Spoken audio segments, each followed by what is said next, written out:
ஓம் சாந்தி. அனைவருக்கும் முதற்கண் என் வணக்கத்தை தெரிவித்துக் கொள்கிறேன். இந்த வாய்ப்பினை எனக்கு அளித்த இறைசக்தியாகிய பிரபஞ்ச சக்திக்கு எனது கோடானு கோடி நன்றிகள். இந்த ஆகம வேதம் எனும் நூலை வாசிப்பதற்கும் அதை பற்றி உங்களிடம் எடுத்து கூறுவதற்குமான வாய்ப்பினை எனக்கு அளித்து பரதவச முனி எனப்படும் பரத்வாஜ முனிவருக்கு என் மனமார்ந்த நன்றிகள். இப்ப இந்த ஆகம வேதம் அப்படிங்கிற நூல், வேதம் அப்படின்னோடனே ஏதோ ஒரு கோடானு கோடி காலத்துக்கு முன்னாடி எப்பயோ இந்த உலகம் ஆரம்பிக்கும் போது வந்தது ஒரு பழைய வேதம் அப்படின்னு நினைக்க கூடாது. இது கலியுகத்திற்கான வேதமாக பரதவசி முனிவர் அவர்களால நமக்கு எடுத்து கூறப்பட்டிருக்கு. இந்த பரதவசி முனிவர் எனும் பரத்வாஜ முனிவர் சப்த ரிஷிகளில் ஒருவராக இருக்காங்க. இந்த சப்த ரிஷிகளும் ஒளி உலகத்துல இருக்காங்க. நமக்கு சப்த ரிஷி மண்டலம் அப்படிங்கறத கேள்விப்பட்டிருப்போம். ஆன்மீகத்துல இருக்கிறவங்க கேள்விப்பட்டிருக்கலாம். பக்தியில கூட அது இருக்கு, சப்த ரிஷிங்கிறது வரும். இப்ப கேள்விப்படாட்டி கூட இப்ப நம்ம திரும்பி கூட போய் கூகுள்ல அவங்க என்ன ஏதுன்னு கூட நம்ம தெரிஞ்சுக்கலாம். அதாவது முதலில் ஈசனார் அவர் குருவாக இந்த சப்த ரிஷிகளுக்கு தான் தட்சிணாமூர்த்தின்னு சொல்றோம் இல்லையா, அந்த தட்சிணாமூர்த்தியாக சப்த ரிஷிகளுக்கு தான் இந்த ஞானத்தை வழங்கியிருக்காரு. அது என்னன்னா, இந்த நம்ம ஆன்மானா என்ன, பரமான்மானா என்ன, உலகம்னா என்ன, வாழ்க்கைனா எப்படி, என்ன ஆன்மா எப்படி தான் முன்னேறி போய் அந்த பரமான்மாவை அடையணும் அப்படிங்கிற வழிமுறைகளை யார் சொல்லி தந்திருக்காரு அப்படின்னா, அந்த சிவ பெருமான் எனப்படும் சிவத்தை ஒத்த ஒரு ஆண்மகனாக இந்த உலகத்துக்கு இந்த இறையோடைய மனித வடிவம். சரியா? நம்ம அதை புரிஞ்சுக்கணும். அவர் இங்க சொல்லி உங்களுக்கு புரிய வைக்கிறாங்க. புரிய வைக்கும்போது இந்த 7 முனிவர்களும் அமர்ந்து கொண்டு அதை கேட்கறாங்க. என்னமோ சொல்றாரு, என்ன சொல்றாரு அப்படின்னு கேட்கறாங்க. ஏன்னா அவங்களுக்கு அது வரைக்கும் பெருசா ஒன்றும் இதெல்லாம் தெரியாது. ஞானம் அஞ்ஞானம் அந்த விஷயம் வித்தியாசமே தெரியாது. ஏன்னா அது அந்த காலம் அப்படிப்பட்ட ஒரு சிறப்பான மகத்துவமிக்க ஒரு காலம், இந்த உலகம் ஆரம்பிச்ச. அப்ப அவங்க தான் கேட்டு உணர்ந்தது. அப்ப இந்த மாதிரி பேப்பர் கிடையாது, பேனா கிடையாது, பிரஸ் கிடையாது. அது அவங்கவங்க மூளையில பதிய வச்சுக்கணும். அதுக்கப்புறமா இதை எப்படி நம்ம பதிய வைக்கிறது அப்படின்றதாக அவங்க ஒரு உங்களுக்கே தெரியும் இல்லையா, ஏடு அப்படின்னு சொல்லப்படுற அந்த ஒரு ஒரு ஓலைச்சுவடியில அழகா ஏதோ ஒரு ஏதான இலைச்சாரை வச்சு எழுதி வைப்பாங்க. அது மாதிரி அவங்களுக்கு ஒரு பழக்கம்லாம் பின் பின் பின் காலத்துல கற்றுக்கொள்றாங்க.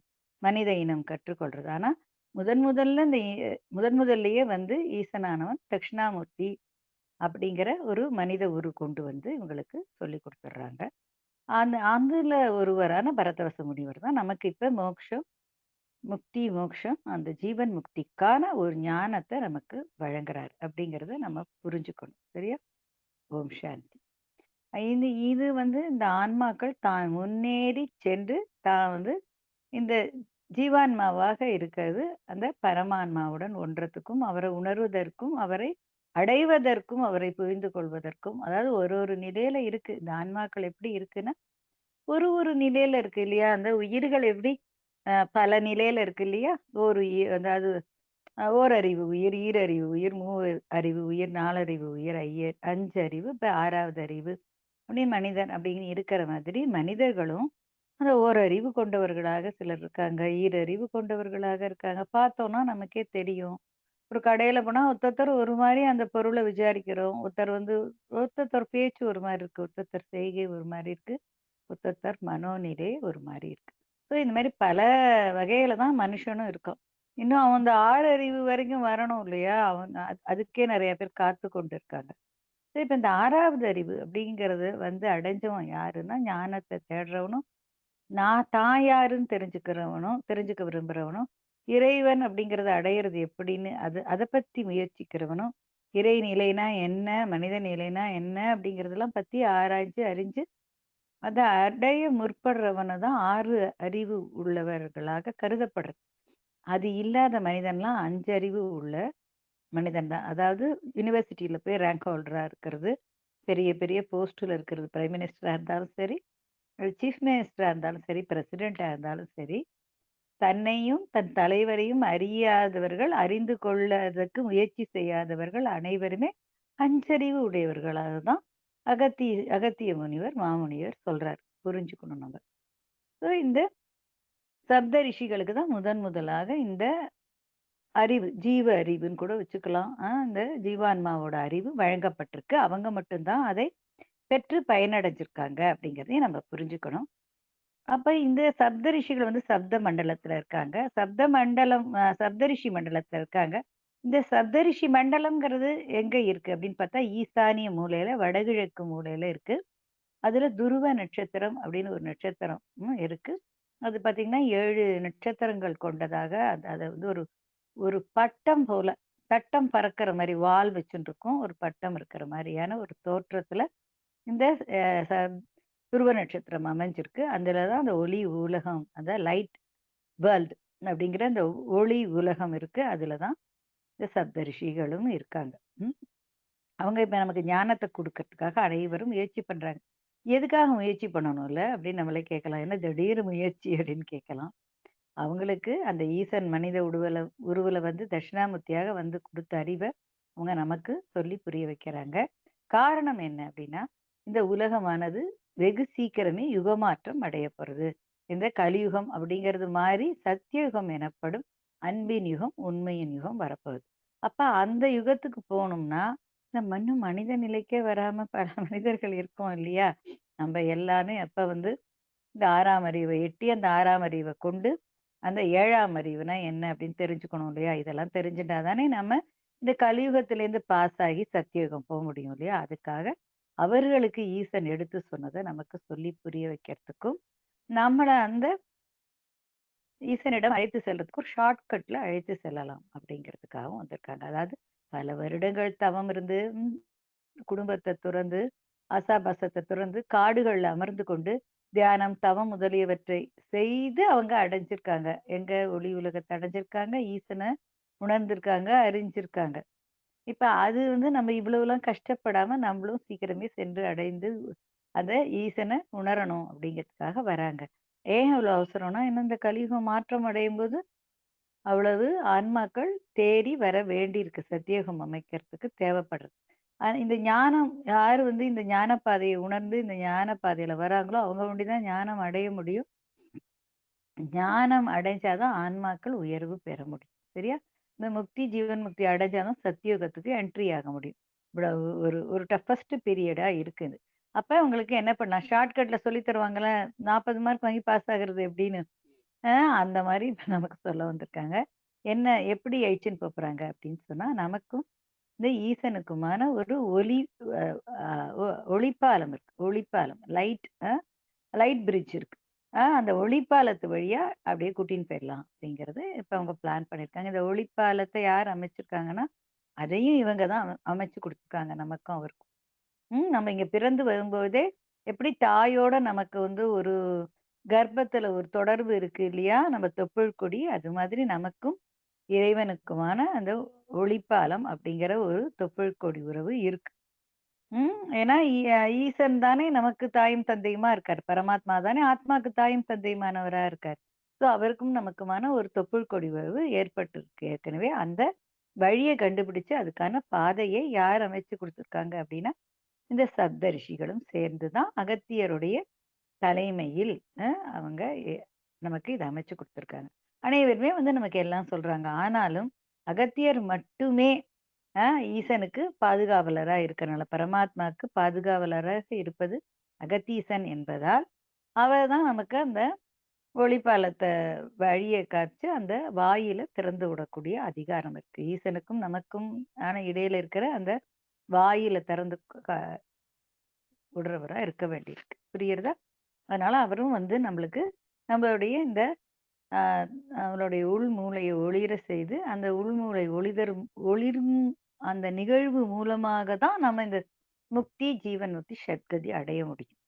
அதுக்கான ஒரு வழிமுறைய செய்ய வேண்டியிருக்கு. சரியா? அதுக்காக தான் அவரும் இங்க வந்திருக்காரு அப்படிங்கிறதுல நமக்கு ஒரு புரிதல் வேணும். ஓம் சாந்தி.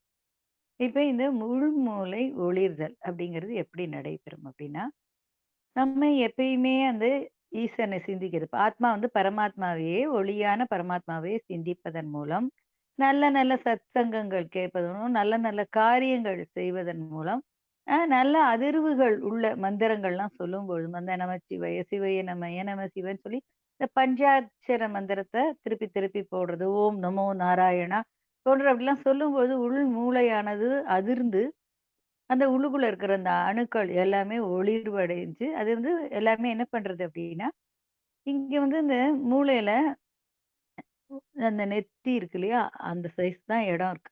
அங்க தான் எம்ப்டி இருக்கு. இந்த கண்ணுக்கு மேல இருக்கிற இடத்துல உச்சந்தலை வரைக்கும் தான் நமக்கு எம்ப்டினஸ் இருக்கு. அதுல தான் என்ன ஆயிருக்கு அப்டின்னா, நம்ப இதுகாரும் நம்ம பிறந்து, வளர்ந்து, வாழ்ந்த இந்த ஆசைகள் எல்லாமே என்ன பண்ணும்னா, ஒரு ஆசையும் ஒரு அணுவா வந்து உருவெடுத்து வந்துரும். எங்கேருந்து வந்துரும்னா, அந்த ஆத்மாலேருந்து அந்த அணுக்கள் ஓடி வந்து அந்த ஆசைய தேடி வந்து, இந்த ஆசை அடையிற வரைக்கும் இங்க தான் இருக்கும். அது என்ன பண்ணும் கொஞ்ச நாள் கழிச்சு ஆட்டோமேட்டிக்கா நம்ம வீட்லலாம் ஒரு பொருள வச்சுட்டு டஸ்டிங் பண்ணாமயே ஒரு இடத்துல வச்சுட்டோம்னா, கொஞ்ச நாள் கழிச்சு டஸ்ட் படிஞ்சிடுற மாரி, இந்த இந்த கீழ வந்து விழுந்த ஆன்ம துகள்கள்லாம் தனக்கு தானே எப்படி ஒரு பட்டுப்புழு வந்து ஒரு கூடு கட்டிக்கிறது, அது மாரி கட்டிக்கும். இந்த ஆசையோடைய அணுக்கள் எல்லாமே. அந்த ஆசை நிறைவேறுற வரைக்கும் வெயிட் பண்ணிட்டு இருக்கும். இது எல்லாமே அந்த இடத்துல இப்ப நிரம்பி வழிஞ்சிருச்சு. இனிமே இடமே இல்லங்கிற இதுல இருக்கும். ஏன்னா கலியுக கடைசியில இருக்கோம். நெறைய ஆசைப்பாசங்கள் இருக்கும். அது அந்த கடைசி வட்டம் அதுதான் இருக்கு. அந்த அந்த அந்த அது எல்லாம் அந்த கீழ விழுந்து எல்லாம் ரொம்பி போயிருக்கு. இப்ப இது எல்லாமே ஒளிர்ந்தா தான் போய் அந்த மேல இருக்கிற ஆன்மாவோட சேர முடியும். அத ஒளிர செய்யணும் அப்படிங்கிறதுக்காக தான் நம்ம கொஞ்சம் கொஞ்சம் நம்மளும் நல்ல எண்ணங்கள், நல்ல சிந்தனைகள், நல்ல சொல், செயல் இதுலலாம் நம்ம ஈடுபடும்போது அது ஒளிரும். அது ஒளிர்ந்தா தானே அது போய் அந்த பரமாத்மாவ அடைய முடியும் இல்லையா? ஏன்னா இது 3 வட்ட அணுக்களாக மொத்தம் 9 வட்டம் இருக்கு. கலியுகத்துக்கு 3 வட்டம் இருக்கு. ஆ துவாபர யுகத்துக்கு 3 வட்டம் இருக்கு. திரேதா யுகத்துக்கு 3 வட்டம் இருக்கு. கோவில பார்க்குறோம் இல்லையா? அந்த தட்டு மாரி வச்சு, வட்ட வட்டமா தட்டு வச்சு, சாமிக்கு தீபாதாரணை காட்டுறாங்கல்ல, அதே மாடல்ல நம்ம தலைக்குள்ளும் வட்ட வட்டமாக விளக்குகள் போல இந்த அணுக்கள்லாம் ஒளி வீசி கொண்டு இருக்கணும். ஆனா எல்லாம் எப்படி இருக்கு? இருள்ல மூழ்கி இருக்கு. ஏன் இருள்ல மூழ்கி இருக்கு? அந்த மாயை எனும் இருள் தான். அது என்ன மாயை? ஆசை எனும் மாயை. அத வாங்கிருவேன், இத வாங்கிருவேன், அத அடைஞ்சிருவேன், இத அடைஞ்சிருவேன்னு உலக ஆசையில எல்லாம் அப்ப இந்த இருளா இருக்கிறது எல்லாமே கோவில்ல எப்படி ஒளியா வீசுறது இல்லையா? அடுக்கா ஏத்துவாங்களே! நீங்க அர்த்த ஜாம பூஜை, இந்த சாயங்காலம் வேளையில போனோம்னா அந்த பூஜை, மதியானம் போனோம்னா, அதுக்கெல்லாம் பார்த்தீங்கன்னா, அடுக்கடுக்கா வச்சு ஏத்துவாங்க. அதுதான். அதே மாரி தான் நம்மளுடைய நெத்தியிலேருந்து உச்சந்தலைக்குள்ள நமக்கு இத்துணூண்டு இடமா இருக்குல்ல, அந்த இத்துணூண்டு இடத்துக்குள்ள தான் அவ்வளோ ஆசை கோடிக்கணக்கான ஆசைகள் அணுக்களாக உருவாகி கீழ வந்து விழுந்து என்ன இருக்கு எல்லாம் தன்னை தானே சிறப்படுத்தின்னு இருக்கு. இப்ப அத்தனையுமே ஒளி பெற்றா தான் உள்மூளை வந்து அழகா ஒளி பெறும். உள்மூளை நன்னா ஒளி அடைஞ்சா மட்டும் தான் நமக்கு ஜீவன் முக்தி, ஜீவன் முக்தி சத்கதி கிடைக்கும். அப்ப இந்த அணுக்கள் எல்லாமே என்ன பண்றது? நான் எல்லாமே ஒளி வீசணும் அப்படிங்கிறது. அதுக்கெல்லாம் ஆற்றல் வந்தா தான் ஒளி வீசும். ஒளி வீசினா தான் அதுகளுக்கு உயிர்ப்பு வரும். இப்ப எல்லாம் தான் விடுதலை ஆகாம கிடக்கே! சிறைப்பட்டு கிடக்கிறதே! சிறைப்பட்ட அந்த ஆன்ம அணுக்கள் எல்லாமே என்ன பண்ணணும்?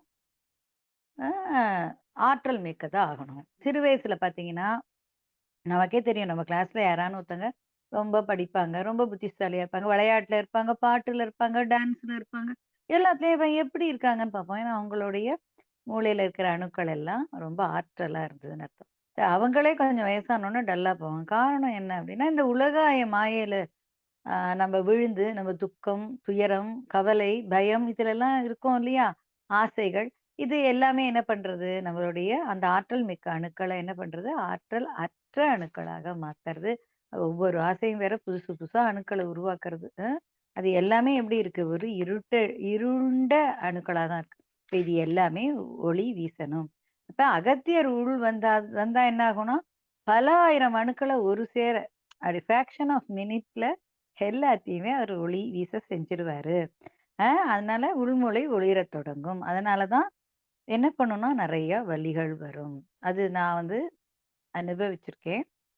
அது வந்து ஒரு ஐ திங்க் 2013 இருக்கும். 12, 13 அந்த இயர்லலாம் 13, 14 அந்த வருஷங்கள்லாம் என்னோட தலையில வந்து இயேசுவோட முள்கிரீடம் மாதிரி ஏதோ இருக்கிற மாரி இருக்கும். அந்த முள்கிரீடம் என்ன பண்ணும் தலைய சுள்ளு சுள்ளுன்னு குத்தும்ல. அது மாரி குத்தும். குத்திக்கிட்டே இருக்கும். அப்புறம் கொஞ்சம் நேரம் கழிச்சு நின்னு போயிடும். ஒரு 10 மினிட்ஸ் அது மாரி குத்தும். சுத்தி, சுத்தி குத்தும். சுத்தி, சுத்தி நான் கூட சரி நமக்கு மூளையில ஏதாவது டியூமர் மாரி வந்துருச்சோ என்னமோ! சரி ஏதாவது சொன்னா அது உடனே ஸ்கேனு எல்லாம் பண்ணுவாங்களே! அதெல்லாம் வேண்டாம். வாய மூடிட்டு பொறுமையா இருக்கணும். அப்படியே இருந்து, இருந்து அத பார்ப்பேன். அவர் சொல்ற மாரி என்ன நடக்கிறது அப்படிங்கிறத நான் உள்முகமாக கவனிக்க தொடங்கிட்டேன். அப்பயிலேருந்து இந்த வழி இந்த ஒரு ஒரு செயல்களையும் நான் கவனிக்க தொடங்கிட்டேன். அப்ப பட்டு பட்டுன்னு வேற அப்பப்ப அப்படியே ஒரு வாரத்துக்கு 1 தடவ, 2 தடவ பட்டு பட்டுன்னு சத்தம் கேட்கும். என்ன ஆகுறதுன்னா, அந்த அணுக்கள் எல்லாம் என்ன ஆகுறது? உயிர்ப்பிச்சு கொள்றது. அ எப்படி மொட்டு மொட்டு வெடிச்சு மலர்றது. அதுதான் அங்க. இந்த மாரி நடக்கும். அப்ப இந்த அப்ப அந்த உள்மூளை அப்பதான் ஒளிர செய்யும். ம். இப்ப இந்த வேலையெல்லாம் யார் செய்றா? அப்படின்னா, இது நமக்கு இது உடனே செய்யறது அகத்தியர் செய்ய முடியும். ஆல் ஆஃப் அ சடன் உள்ள வந்துட்டார்ன்னா, அட்ட ஸ்ட்ரெச்சுல 1000 அணுக்கள ஒளிர செஞ்சுருவாரு. சரியா? இத எல்லாரும் புரிஞ்சு நம்ப நிக்கணும். அப்ப அவர் வருவாரு. அவர் வந்து நம்மள ஒளிர செய்வாருங்கிறதுல நம்ப கவனமா இருக்கணும். ஏன்னா, இந்த கவனம் ஒண்டி தான் இப்ப நான் சொல்ற மாரி உங்களுக்கும் உள்முகத்துல என்ன நடக்குங்கிறத உணர்ந்து சொல்லணும்னு அவசியம் கிடையாது. உணர்ந்தா தானே அது அனுபவம் இல்லையா? உணராட்டி அது நமக்கு தெரியாது. அந்த உணர்தல்ல நம்ம புரிஞ்சுக்கணும். அப்ப உள்முகம் ஆக்கும் போணும் அப்படிங்கிற அந்த திறன் நமக்குள்ள வந்ததுமே, அந்த உள்ள உள்ள கவனிக்கிற அந்த அந்த ஒரு உள்ள கவனிக்கிறது, மூச்ச கவனிக்கிறது, என்ன நடக்குதுன்னு கவனிக்கிறது அப்படி வரும்போது அணுக்கள் எல்லாம் என்ன ஆகும்? உயிர்ப்பிக்கப்படும். ம். அந்த தன்னைத்தானே கூடு கட்டின்னு கீழ கிடக்கிற அந்த அணுக்கள் எல்லாமே உயிர்ப்பிக்கப்படும். அதுக்கப்புறம் உள்முகமாக பார்க்கணும்.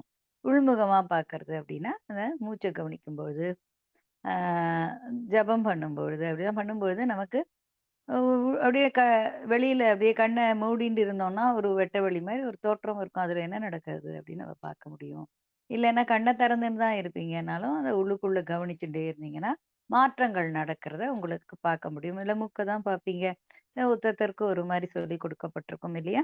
அப்ப அந்த அந்த அந்த உள்ளுக்குள்ள கவனம் வச்சுட்டே இருக்கணும். எப்படி நம்ம ஒரு வாசல்ல குழந்தைக ஒரு இது வந்து பெண்களுக்கு அழகா வரும். ஏன்னா, இப்ப நம்ம குழந்தைங்க வாசல்ல விளையாடுறதுன்னா, அந்த விளையாடுற குழந்தைலாம் நம்ம பார்த்துக்கிட்டே இருப்போம். ஆனா வீட்டுக்குள்ள குக்கர் வச்சிருப்போம். உள்ளுக்குள்ள விசில் அடிக்கிறதா அப்படிங்கிற சத்தத்துல காது இருக்கும். இப்ப விளையாட்ட பார்த்துட்டே இருப்போம். "ஏய் ஓடாத, பள்ளத்துல விழுந்துடாதன்னு" சொல்லிட்டே இருப்போம். விசில் அடிக்கும்போது 1 கணக்கு வச்சுப்போம். 2வது விசில் அடிக்கும்போது 2 அப்படின்னு 3வது 3 சரி போய் அணைச்சுட்டு வந்துரலாம் அப்படின்னு போறோம். அப்ப நம்பளால உள்ள என்ன நடக்கிறதுங்கிறத வெளியில இருந்துட்டே கவனிக்கக்கூடிய ஆற்றல் இருக்கு. அப்படிங்கிறத நீங்க உணர்ந்துக்கங்க. புரியுறதா? இதே தான் நம்ம உள்ளுக்குள்ளேயும் கவனம் செலுத்தணும். நமக்குள்ளேயும் அதே மாரி கவனம் செய்யும்போது, அதெல்லாம் என்ன பண்றது? உயிர்ப்பிக்கப்பட்டு, அ அது என்ன ஆகுறது அப்படின்னா, நெறைய அனுபவங்களை நமக்கு தரும். நமக்கு அந்த பேரறிவிலேருந்து நமக்கு நெறைய விஷயங்கள் நம்மளுக்கு கடத்தப்படும். நம்ம நெறைய புரிஞ்சுக்கலாம். சித்த மார்க்க புருஷர்கள்லாம் இந்த மார்க்கத்த வச்சு தான் தன்னுடைய அணுக்கள் எல்லாம் புதுப்பிச்சிருக்காங்க. அப்ப எவ்வளவுக்கு எவ்வளவு டைம் இருக்கோ, எவ்வளவுக்கு எவ்வளவு இது இருக்கோ, நம்ம மந்திரங்களை ஜெபித்துக் கொண்டு, நம்மளுடைய உள்ளுக்குள்ள என்ன நடக்கிறதுங்கிறத அழகா பார்வையிட கத்துக்கணும். இப்ப பொதுவா பக்கத்து வீட்ல என்ன நடக்கிறதுங்கிறத நம்ம வீட்ல இருந்துட்டு நோட் பண்ணுவோம்ல. அது நமக்கு வழக்கம் தானே. அவங்க வீட்ல என்ன ஏதோ சத்தம் கேட்குது, யாரோ வந்திருக்காங்க போல இருக்கு. பேச்சு சத்தம் கேட்குறது, சண்டை போடுறாங்களா? இப்படிலாம் கேட்குறோம்ல. அதே மாரியே நம்ம உள்பக்கத்துல என்ன நடக்கிறது? அந்த வெளியில இருக்கிற அந்த தேடுதல், அ மத்தவங்களோட வீட்டுக்குள்ள என்ன நடக்கிறதுன்னு நம்ம நம்ம வீட்டுக்குள்ளேருந்தே பார்க்குறோம் இல்லையா? அதே மாடல்ல நம்ம இருக்கும் இடத்தில் இருந்து கொண்டே நமக்குள்ள என்ன நடக்கிறது அப்படிங்கிறத கவனிக்கணும். அப்படி கவனிக்கும்போது தான் இந்த இந்த அத்தனையும் உயிர்ப்பிக்கிறது அப்படிங்கிறத நம்ம புரிஞ்சுக்க முடியும். சரியா? ஏன்னா இப்ப இந்த மூளையில இருக்கிற செல் உயிர்ப்பிக்கணும், அதுல ஒளி வரணுங்கிறது உண்மையா இருந்தாலும், இந்த உடல்ல இந்த கட்டை விரல்லேருந்து ஆரம்பிச்சு உச்சந்தலை வரைக்கும் இருக்கிற அனைத்து அணுக்களுமே நம்மளோட எல்லா எண்ணங்களையும் கடத்தி வச்சிரும். ஒரு ஒரு அணுக்களும் ஒரு ஒரு எண்ணம், ஒரு ஒரு ஆசை, ஒரு ஒரு நிராசை, ஒரு ஒரு கவலை இருக்கு. அதனால தான் சில பேருக்கு கால் வலிக்கிறது, சில பேருக்கு இடுப்பு வலிக்கிறது, சில பேர் சொல்லுவாங்க, "எனக்கு அந்த கால்ல அந்த 3வது விரல் மட்டும் தான் 3 வருஷமா வலிக்கிறதும்பாங்க." அந்த இடத்துல நம்மளோட கவலையோ, பயமோ, நிராசையோ, வெறுப்போ ஏதோ ஒண்ணு பதிஞ்சிருக்கு. வேற ஒண்ணும் கிடையாது. அப்ப அது அது நம்ம உணர்ந்து, "எனக்கு எதுவுமே இல்ல. நான் எந்த கவலையிலயும் இல்ல. நான் எந்த ஆசைகளையுமே இல்ல. நான் இந்த பயத்திலயும் இல்ல." அது மாரி நம்ம சொல்லும்பொழுது, அது நம்மள விட்டு விலகுறது. இப்ப இது எல்லாமே ஒண்ணொண்ணு புரிஞ்சுக்கணும். நம்ம ஒரு ஒரு அணுக்களுமே நம்ம உணர்வுகளால கட்டுப்படுத்தப்பட்டிருக்கு. அதனால மண்டையில இருக்கிற அணு ஒளி பெறணுங்கிறது உண்மையா இருந்தாலும், உடல்ல இருக்கிற எல்லா அணுக்களுமே என்ன ஆகணும்? ஒ தன்னை புதுப்பிச்சுக்கணுங்கிற அளவுக்கு நமக்கு ஆற்றல் வேணும். அப்ப நம்ம 24 மணி நேரத்துல தூங்குறோம். 8 மணி நேரம்னு வச்சுக்கோங்களேன், தூங்குறோம் அப்படின்னாலும், அப்புறம் வீட்டு வேலை செய்ய, நம்ம வேலை செய்ய, அதுக்கெல்லாம் நம்ம ஒரு 8 மணி நேரம் ஒதுக்கினா கூட, 16 மணி நேரம் போச்சுன்னா, மீதி டைம் இருக்கு இல்லையா? 8 மணி நேரம் இருக்கு இல்லையா? அந்த 8 ரஜினி சொன்ன மாரி 8, 8 மனுஷன் வாழ்வ பிரிச்சுக்கோன்னு பிரிச்சுண்டு, இந்த 8 மணி நேரம் 1/2 மணி நேரமாவோ, 1/4 மணி நேரமாவோ, 5 நிமிஷமாவோ, 10 நிமிஷமாவோ அவ்வப்போது உள்ளே சென்று உள்முகமாக என்ன நடக்கிறது, என்ன நடக்கிறதுன்னு பார்த்து, நமக்கு என்ன மந்திரம் கொடுக்கப்பட்டிருக்கோ, நமக்கு என்ன மந்திரம் தெரியுமோ, நமக்கு என்ன மந்திரம் வந்து நம்ம குருநாதர் எடுத்து குடுத்துருக்காரு. அத நம்ம மனனம் செஞ்சு கொண்டே இருக்கும்போது, நமக்குள்ள அழகழகான மாற்றங்கள் ஏற்படும். இது வந்து இதுக்கு ஆதி பராசக்தி தான் அருள் புரியணும்னு சொல்லிட்டாங்க. இல்லையா? அப்ப இந்த அருள் சக்தி தான் நம்மள இந்த கலியுகத்திலேருந்து மீட்டு சென்று நம்ம ஈசன்ட்ட செல்லணும் அப்படின்னா, அவ தான் நமக்கு அத காட்டிக் குடுப்பான்னு சொல்லியிருக்காங்க. அப்ப அவளையும் பணிஞ்சு நம்ம அருள் பெற்றுக்கணும்னு புரிஞ்சுக்கணும். இப்ப உள்மூளை ஒளிரக்கூடிய வேலைகள எல்லாம் நம்ம செய்யணும். அப்ப அந்த பல பல அற்புத அனுபவங்கள நம்ம புரிஞ்சுக்கலாம். அ இப்ப இதெல்லாம் நமக்கு என்ன ஆகும்? இந்த செயல்முறையில செஞ்சுட்டே இருக்கும்போது என்னென்ன அனுபவங்கள் வருதோ, அது அழகா எளிதா நமக்குள்ள பதியப்படுறது அப்படிங்கிறத அனுபவபூர்வமாக உணர்ந்து கொள்ளணும். இங்க ஆன்மீகம் அப்படிங்கிறது நம்ம படிக்கிறதோ, நம்ம கேட்கிறதோ மட்டுமே ஆன்மீகம் கிடையாது. உணர்வாக உணர்வது. இறைவன நம்ம எத கொண்டுமே தெரிஞ்சுக்க முடியாது. நம்ம உணர்வால மட்டும் தான் உணர முடியும் அப்படிங்கிறத புரிஞ்சுக்கணும். ஏன்னா உணர்வு அப்படிங்கிறது மிக நுண்ணிய ஒண்ணு. இப்ப நம்ம இங்க இருக்கோம்னா, நம்ம வீட்டு கொல்லையில மல்லிகைப்பூ மலர்ந்துருச்சுன்னா, நம்மளால மல்லிகைப்பூ வாசம் வருது, மல்லிகைப்பூ மலர்ந்துருச்சு அப்படின்னு தெரிஞ்சுக்கிறோம். அத எப்படி தெரிஞ்சுக்கிறோம்? உணர்வால தெரிஞ்சுக்கிறோம் இல்லையா? நம்ம வீட்ல 10 பேர் இருந்தா 10 பேருக்கும் தெரியாது. யாரோ ஒருத்தருக்கு தான் தெரியும். ஏன்னா, அவங்களோட உணர்வுல வந்து அந்த மல்லிகைப்பூ செடியோட அழகா லிங்க் ஆயிருக்கு. இப்ப இந்த லிங்க் ஆகணும், உணரணும். அதுதான். தொடர்பு வச்சுக்கணும், உணர்வால உணரணும். அப்படின்னா இறைவனையும் அப்படித்தான் நம்ம உணரணும். ஆ அப்ப நம்மளும் ஒளி அப்படிங்கிறத உணர்ந்து கொள்ளணும். அவனும் ஒளிங்கிறத உணர்ந்து கொள்ளணும். இப்ப ஒவ்வொரு உயிரணுக்களுமே உயிர்ப்பிக்கப்படுகின்றன அப்படிங்கிறத புரிஞ்சுக்கணும். அ நூக் அண்ட் கார்னர். அதையும் புரிஞ்சுக்கணும். அனைவரின் உள்மூளையும் சரிசமமாக அணுக்கள வந்து ஆட்டுவித்த பிறகே அவர் வந்து அனுபவ நிலைகளை தந்து அத அதுல பதிய வைப்பாரு. இப்ப எல்லாருக்குமே மூளைய கரெக்ட்டா எல்லாமே எல்லா அணுக்களும் ஆக்டிவேட் ஆனா தான் அவங்களுக்கு அனுபவங்கள புரிய வைப்பாரு. சொல்றோம்ல, நான் அத பார்த்தேன், இத பார்த்தேன், அத கண்டேன், இத கண்டேன். இதுதான். அதுவரைக்கும் நமக்கு மாயையில இருப்போம். அது அதுவோ, இது இதுவோன்னு. ஆனா, அந்த உள்மூளை ஒளிர்ந்தோன தான் உள்ளது உள்ளபடி நமக்கு விளங்கும். சரியா? புரிஞ்சுக்கணும். இத ஒண்ணொண்ணையும் புரிஞ்சுக்கும்போது தான் நமக்கு உயர்வு உண்டாகும். பல இனிய நிகழ்வுகள் வரும். மூளை அணுக்கள்ல வந்து பதியப்பட்டதோ அவ்வாறே பல கோடி ஆனந்த அனுபவங்கள் ஈசனை அடையும் மார்க்கத்துல பதிவு செய்யப்படும். அவர நோக்கி நம்ம பயணிக்கும்போது பல பல கோடி அனுபவ பதிவுகள் இருக்கும். அத வந்து வார்த்தையில சொல்ல முடியாது. அதாவது அனுபவம்னுன்னா, இது நடந்தது, அது நடந்ததுன்னு சொல்ல முடியாது. அவர நினைக்கும் பொழுதே, அது அப்படி ஒரு பரவசம் வரும். அதாவது திருமணம் செஞ்சுட்டு இருக்கோம். 2 குழந்தை பிறந்திருக்கு. கணவன் மனைவி உறவு இருந்திருக்கும். எல்லாருமே சொல்றாங்கல்ல, அப்படியே பயங்கர அ என்னது இன்பம். அ அந்த ஆண், பெண் உறவு தாங்க. அதெல்லாம் இங்க ஜுஜுபி. அது வந்து ஒண்ணுமே கிடையாது. ஒண்ணும் கிடையாது. அது ஒரு ஒரு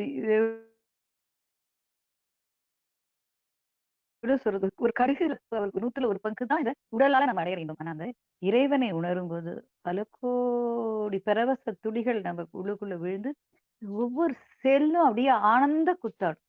அது அப்படியே ஆனந்த கூத்தாடுறத பார்க்கும்போது அப்படியே ஜிவ்வுன்னு அப்படியே இ இ இது போல இல்ல அப்படின்னு வேற வேற இது போல ஒண்ணுமே இல்ல. அப்படி ஒரு நிலைகள்லாம் நடக்கும். அதுதான் சொல்றாரு இல்லையா? "அத்தனை அணுக்களும் மலரும்." இப்ப உடம்புல இருக்கிற அத்தன அணுக்களும் மலர்ந்து, அத்தன அணுக்களும் பரவசப்படும்போது எப்படி இருக்கும்னு நீங்க நெனச்சு பாருங்களேன். அப்படி இருக்கும். அது கால் வந்து தரையில பதியாது, மிதக்கும். இது எல்லாமே நான் நடந்து முடிஞ்சதுனால நான் மறந்துட்டேன். இப்ப உங்கள்ட்ட சொல்லும்போது தான் எனக்கு ஞாபகம் வருது. எங்க எங்க பீரோ வந்து என்னோட ஹைட்டா இருக்கும். ஏன்னா நான் 6 அடிக்கு கம்மி தான். ஆனா இந்த அனுபவங்கள்ல நான் இருக்கும்போது எனக்கு அந்த பீரோ மேல என்ன பொருள் இருக்குன்னு அப்பட்டமா தெரியும். அந்த அளவுக்கு நான் உயர்ந்து இருப்பேன். தரையில நடந்தா என் கால் தரையிலேயே படாது. பார்க்கிறவங்களுக்கு எப்படி இருக்கும்னு தெரியும் தெரியாது. எனக்கு வந்து மிதக்கறச்சே மிதக்க வச்சே நம்ம எப்படி இருப்போம்? லேசா இருக்கும்ல, அப்படித்தான் இருக்கும். காலே ஏன் தரையில படல? ஏன் காலே தரையில படல? அப்படின்னு நான் நெனச்சுப்பேன். இதுதான் அவங்கலாம் பறந்தோம்ன்னு சொல்றாங்களோ? சித்தர்கள், முனிவர்கள்லாம் இதுதானோ அது? இதுதான் இதுதானா? இதுதானா? அப்படின்னு சொல்லி சினிமா பாட்டு மாரி, இதுதானோ அப்படின்னு சொல்லி பல பல பூரிப்புகள். அது எண்ணற்ற பூரிப்பு அது. சொல்லறதுக்கே வார்த்தை இல்ல. அதெல்லாம் பார்க்கறச்சே இப்ப அவர் அடைஞ்சுட்டு இருக்கிற நிலை பரிபூர்ண நிலைங்கிறனால எந்த பரவசமும் இருக்காது, எந்த இழப்பும் இருக்காது, எந்த மகிழ்வும் இருக்காது. நிர்ச்சலனமா இருக்கும். அது அத இப்ப நம்ம தேடினாலும் கிடைக்காது. ஏன்னா, அது அந்த பயணத்துல நமக்கு அந்த இறையால கொடுக்கப்படுற ஒரு கொடை. அது அந்த அனுபவம்லாம் வந்து வார்த்தையில சொல்ல முடியாது. எப்படி சொல்ல முடியும்ல? இப்ப நீங்க ஒரு ஆப்பிள் வாங்கி சாப்பிடுறீங்க சென்னையில. நான் ஒரு ஆப்பிள் காஷ்மீர்ல வாங்கி சாப்பிடுறேன். இன்னொருத்தர் வந்து ஏதோ லண்டன்ல ஒரு ஆப்பிள் சாப்பிடுறாங்க. நம்ம 3 பேருமே ஆப்பிள் சாப்பிட்டோம்னா கூட 3ம் 3 ருசியா இருக்கு. 3 மணமா இருக்கு. அப்ப என்னோட ஆப்பிள் எவ்வளோ ருசியா இருந்தது அப்படின்னு நான் வெறுமனே சொல்லுவேன். ரொம்ப இனிப்பா இருந்ததுப்பா, ரொம்ப டேஸ்டிப்பா. அத மாரிலாம் சாப்பிட்டதில்ல அப்படிம்பேன். ஆனா நீங்களும் அதே தான் சொல்லுவீங்க. இன்னொருத்தரும் அதே தான் சொல்லுவாங்க. ஆனா ஒவ்வொன்றிலும் ஒரு ஒரு விதமா இருக்கும் அப்படிங்கிற மாதிரி அந்த இறை அனுபவம், அதுல செல்ற பாதை, அந்த பரவசம் அது அது சொல்லவே முடியாது. எப்ப பாரு ஒரே ஹாப்பி மூடு தான். ஹாப்பி மூடு ஏதோ இந்த உலகமே நம்மளுக்கு குடுத்த மாரி இருக்கும். அது பயங்கர பயங்கர ஹாப்பி ஹாப்பி ஹேப்பனிங்ஸ். ஓம் சாந்தி. ஏன்னா அதுல பயணப்பட்டதுனால நான் உங்கள்ட்ட பகிர்ந்துக்கிறேன். வேற ஒண்ணும் இல்ல. இப்ப இந்த அனைத்து அணுக்களும் உயிர் பெற்று அவற்றின் முழுமையான அனுபவங்கள நிரப்பியதுக்கு பின்னாடி அகத்தியர் என்ன பண்றாரு? விலகிடுவாரு. எல்லாத்தையும் குடுத்தாச்சுப்பா. இத வச்சு இவங்களே இனிமே முன்னுக்கு வந்துக்கட்டும் அப்படின்னு சொல்லிட்டு அவர் விலகுவார். இப்ப அந்நிலைய ஆழ்ந்து தியானித்தபடியே நம்ம இருக்கும்போது என்ன ஆகும்னா, நம்ம வந்து கரை சேரும் நிலை வந்து நமக்கு கிட்டும். இல்லையா? வெளியில எந்த நிகழ்வுகளையும் பதிய வைக்கிறதுக்கு அணுக்கள் இருக்காது. அது ரொம்ப 100% கரெக்ட்டு. ஏன்னா, என்னால எத விஷயத்தையும் ஞாபகம் தேவையற்ற விஷயம்னு சொல்லிட்டு எல்லாத்தையும் என்ன ஞாபகம் வச்சுக்கிறதே கிடையாது. ஞாபகமே புதுசா எனக்கு எதுவுமே வரமாட்டேங்கிறது. எல்லாமே அன்னன்னைக்கு மறந்துடுறேன். ஏன்னா, என்னால ஃபீட் பண்ணிக்க முடியல. ஏன்னா, அவர் சொன்ன மாரி நோ பிளேஸ். உள்ளுக்குள்ள கொண்டு நானும் எல்லார் மாரியும் உலகத்து மனிதர்களாட்டம் வாழணும். ஏன்னா, உலகத்துல தானே இருக்கோம். ஆசா பாசம்லாம் நம்மளே சும்மா பொய்யாமான்னு வச்சுட்டு ஆக்டிங்க்கான்னு வச்சுட்டு வாழணும்னு டெய்லி ட்ரை பண்ணி தோத்து தான் போறேன். என்னால முடியல. ஒரு எதுவுமே இது சாப்பிடணும், அது சாப்பிடணும். அது அது அப்படிங்கிற அந்த ஒரு ஆசை இருக்க மாட்டேங்குது. அந்த பிளான் படி செய்ய மாட்டேங்கிறேன். எதுவுமே தேவைப்படல. ஆனா, இங்க ஒரு இருப்பா இருக்கும். அப்படிங்கிற மாரி நிலையா இருக்கு. அவங்க சொல்ற மாரி பதிய எதையும் வச்சுக்க முடியல. முன்னாடி எத பார்த்தாலுமே பூரிப்பு. எத பார்த்தாலுமே இது குட்டு, இது பேடு. ஆஹா! இது என்னே அழகு. இது என்ன அது அப்படி, அது இப்படி, இப்படின்னுலாம் தோணும். இப்ப எதுவுமே தோணறதுக்கு ஒண்ணுமே இல்ல. உணர்றதுக்கும் எதுவுமே இல்ல. அனுபவிக்கிறதுக்கும் எதுவுமே இல்ல.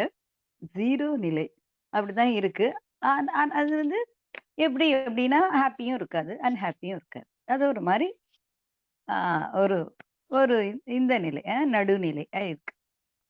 ஸோ, இப்ப நம்மளால எந்த அணுக்களுமே பதிய வச்சுக்க முடியாதா? அப்ப எல்லாமே அனுபவங்களா ஏற்கனவே இருக்கிற அனுபவம் தான் நான் சொல்லின்னு இருக்கணும்.